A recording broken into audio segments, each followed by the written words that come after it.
Muito bem, pessoal. Vamos iniciar essa aula continuando os dispositivos constitucionais relativos ao ICMS importantíssimos. Vamos tratar agora do artigo 155, parágrafo 2º, inciso 11 da Constituição Federal. A questão é a seguinte. O ICMS, ele tem um fato gerador, que é a circulação da mercadoria, que é rigorosamente o mesmo fato gerador do IPI. Porque o fato gerador do IPI, nós já estudamos aqui, não é a industrialização, não é a produção, não é a venda. O fato gerador do IPI é a circulação da mercadoria, que é rigorosa e constitucionalmente o mesmo fato gerador do ICMS. É a única situação que o texto da Constituição afirma que o fato gerador é idêntico dos dois impostos. Ô Boba, mas não cabe bitributação no Brasil. Desde quando? Aonde vocês buscaram essa informação? Lógico que cabe bitributação e bis in idem a toda hora. Macete, fazer um parênteses, macete. Macete não, informação importante. Só não cabe bitributação no Brasil em 3 situações. Primeiro, artigo 155, parágrafo 2º da Constituição. As taxas não podem ter mesma base de cálculo dos impostos. Segundo, novos impostos da competência residual, que não podem ter mesmo fato gerador e base de cálculo dos impostos que estamos estudando agora, que já existem na Constituição. E terceiro, novas contribuições para a Seguridade Social, além das já previstas no artigo 195, porque tem que ter fato gerador e base de cálculo diferente. Fora isso, moçada, mas cabe a toda hora bitributação, bis in idem e por aí afora. Esse conceito de que não cabe bitributação no Brasil é absolutamente errado. Errado. Tanto é que nós vamos ver agora o inciso 11 do artigo 155, parágrafo 2º, no qual o Constituinte cita expressamente que é fato gerador dos dois impostos. Legal? Então, vamos lá conhecer o dispositivo. O ICMS não compreenderá em sua base de cálculo o montante do imposto sobre produtos industrializados quando a operação realizada entre contribuintes e relativa ao produto destinado à industrialização ou comercialização configure fato gerador dos dois impostos. Vejam o próprio texto constitucional afirmando a possibilidade de que haja incidência de dois impostos sobre o mesmo fato gerador, um caso típico de bitributação. Muito bem. Então vamos lá, minha gente. A questão é a seguinte. O ICMS, ele incide sobre o valor da mercadoria e o IPI também. Mas como é que funciona isso?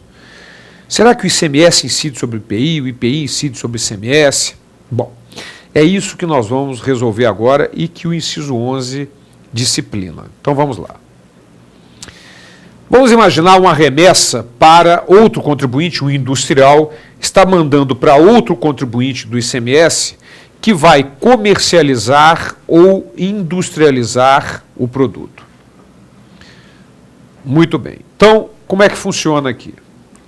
Aqui está o industrial com ICMS de 20% e o IPI de 10%. Observe que o IPI ele é acrescido ao preço do produto. Então, o produto 1.000, IPI 10%, 100. Total da nota, 1.100.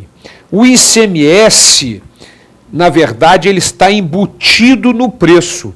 Dentro dos 1.100 que o cara está pagando, o consumidor está pagando, estão embutidos R$200 de ICMS.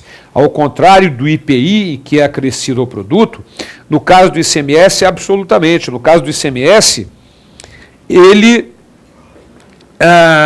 é um mero destaque. Dentro daqueles 1.100 estão embutidos R$200 de ICMS. Então, observe que nessa hipótese, em que o industrial vai vender para outro contribuinte que vai comercializar ou industrializar, os 20% do ICMS incidem sobre o valor apenas do produto. O IPI não integra a base de cálculo do ICMS. E, portanto, a base de cálculo do ICMS é 1.000. Muito bem. No entanto, se ele estiver vendendo para um consumidor final, neste caso o IPI integra a base de cálculo do ICMS e, portanto, o nosso ICMS será de 20% sobre 1.100 e será de 220. Então, esta é a situação disciplinada pelo artigo 155, parágrafo 2º, inciso 11 da Constituição Federal.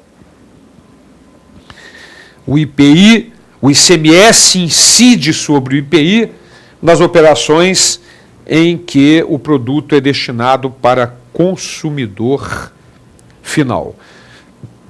Para que tenha uma visão geral das duas circunstâncias, numa letra menor, você tem as duas situações. O ICMS na primeira, em cima, incidindo apenas sobre o valor de 1.000, não incide sobre o IPI, porque é destinado a outro contribuinte que vai industrializar ou comercializar. E na situação embaixo, que é para um consumidor final, o ICMS incide, inclusive, sobre o valor do IPI. Muito bem, minha gente. Então, vamos lá. Muito cuidado com um detalhe aqui.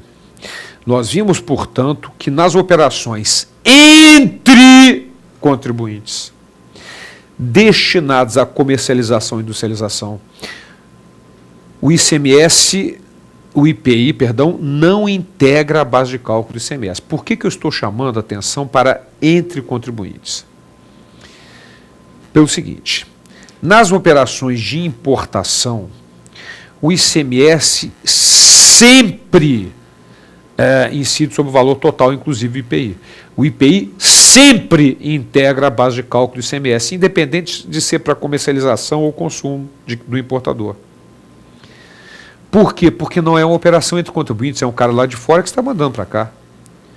Então, muito cuidado, por favor, não pode ter erro com relação a isso. O IPI só não integra a base de cálculo do ICMS, portanto o ICMS só incide sobre o valor da mercadoria, não sobre o valor total da nota fiscal, quando for uma operação entre contribuintes, portanto dentro do país, destinada à comercialização e industrialização. Porque se for importação, não tem papo, não é entre contribuintes, então o ICMS incide sobre o valor inclusive do IPI, somado ao preço do produto. Certo? Isso é o que determina o nosso artigo 155, parágrafo 2º, inciso 11 da Constituição Federal. Muito bem. Depois, nós temos o inciso 12 do artigo 155, parágrafo 2º, que traz matérias reservadas à Lei Complementar Federal, que já foram, na verdade, reguladas pela Lei Complementar 87. Mas tem alguns detalhes importantes que nós precisamos lembrar aqui e chamar a atenção. Então, vamos lá. Cabe à Lei Complementar, inciso 12, definir seus contribuintes. Na verdade, minha gente, o texto da Constituição não ficou legal. Porque, na verdade, deveria ter sido colocado definir os seus sujeitos passivos, ou seja, contribuintes e responsáveis. Não só os contribuintes, mas ficou esse texto aí, definir os seus contribuintes. Então, a Lei Complementar 87, que estabelece normas gerais, determina quem são os possíveis contribuintes do ICMS. Até já chamei a atenção para um detalhe. É aquele que tem ou habitualidade ou volume que caracteriza intuito comercial, vai ser contribuinte do ICMS. Vamos adiante. A linha B de bola. Dispor sobre substituição tributária. Ora, a substituição tributária é cada vez mais utilizada no ICMS. Cada vez mais utilizada, é lógico, facilita imensamente. Qual é mais fácil, fiscalizar 10 indústrias de cigarro ou centenas de milhares de pontos de venda pelo Brasil afora? Então, determina-se que a indústria de cigarro é responsável pelo recolhimento do ICMS incidente. Na etapa seguinte, substituição tributária, qual é mais fácil, fiscalizar centenas de propriedades rurais ou um matadouro? O matadouro, então, é determinado que o ICMS, devido pelo proprietário rural, seja recolhido pelo matadouro posteriormente, é o substituto tributário. Então, toda essa questão que envolve substituição tributária complexa, porque no caso da indústria, como é que o industrial vai saber por qual preço o varejista vai vender? Para que ele possa pagar o imposto antecipadamente. Então, tem toda uma questão de margem de valor agregado a ser considerado, todos os detalhes importantíssimos, tudo isso fixado na Lei Complementar 87, que é a nossa Lei Candir, por determinação da Constituição. Legal? Vamos adiante. A linha C, disciplinar o regime de compensação do imposto. É isso. O que gera crédito, o que gera débito, manutenção de crédito na exportação, enfim, toda essa questão da compensação do imposto. Anular crédito, estorno de crédito, débitos, créditos em geral. Legal? Vamos adiante. Fixar para efeito de sua cobrança a definição do estabelecimento responsável, local das operações relativas à circulação de mercadorias e das prestações de serviços. Ora, minha gente, esse é um grande aspecto. O ICMS, na verdade, ele é sustentado por 4 pilares. O primeiro pilar, que é a incidência e a não incidência. O segundo pilar, que é o momento da ocorrência do fato gerador. O terceiro pilar, que é o local da ocorrência do fato gerador. E o quarto pilar, que é o cálculo do tributo. Então, o momento da ocorrência é muito importante. É o estabelecimento que remete, é o estabelecimento que recebe. Na importação, qual é o local, o estabelecimento, enfim. Tudo isso regulado por lei complementar. Ok? Isso vai definir o local do estabelecimento, vai definir quem é o Estado que vai exigir. Certo? Mas vamos lá. Esta linha E cria a possibilidade da lei complementar excluir da incidência do ICMS exportação de serviços para o exterior. Mas mercadorias e serviços, na verdade. Voltando para mim, esse é um dispositivo que não tem mais sentido. Porque a emenda constitucional 42 já tirou o ICMS de tudo que vai para o exterior. Já vimos isso no artigo 155, parágrafo 2º, inciso 10, a linha A, com a redação da emenda constitucional 42. Então, simplesmente não há mais o que a lei complementar federal excluir. Mas até a emenda constitucional 42, a lei complementar 87 excluía várias mercadorias. Era chamada isenção heterônoma. Heterônoma por quê? São pessoas jurídicas diferentes, a União legislando sobre tributo estadual. Havia essa possibilidade, mas hoje essa linha é letra morta. Na verdade, em que simplesmente não há mais o que excluir da incidência. Uma vez que já foi, a emenda constitucional excluiu tudo. Certo? Muito bem, vamos lá. A linha F, prever casos de manutenção de crédito relativamente a remessa para outro Estado e exportação para o exterior de serviços e de mercadorias. Manutenção de crédito no benefício fiscal. Voltando para mim, também no caso da exportação ficou letra morta, porque o artigo 155, parágrafo 2º, inciso 10, a linha A, que traz a imunidade nas operações de exportação, já garante a manutenção do crédito, então não há nem necessidade mais dessa lei complementar. Mas aí vem um detalhe agora muito importante, que é a linha G. Vamos conhecê-la.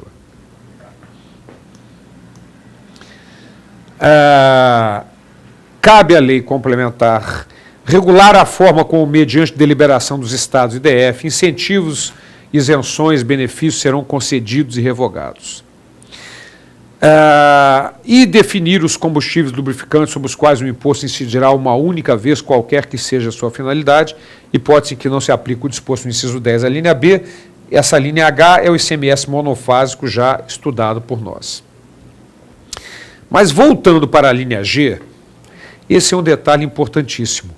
Quaisquer benefícios fiscais, isenção, não incidência, crédito presumido, anistia, remissão, quaisquer benefícios fiscais relativos ao ICMS, só podem ser concedidos por convênios, deliberação em todos os estados, convênio em todos os estados, regulado por um órgão chamado CONFAS, que vai citar os representantes de todos os municípios, de todos os estados, IDF, para que possa ser concedido o benefício. Então, vamos imaginar que o estado do Rio Grande do Sul quer dar uma isenção para a erva mate cultivada na fronteira com o Uruguai.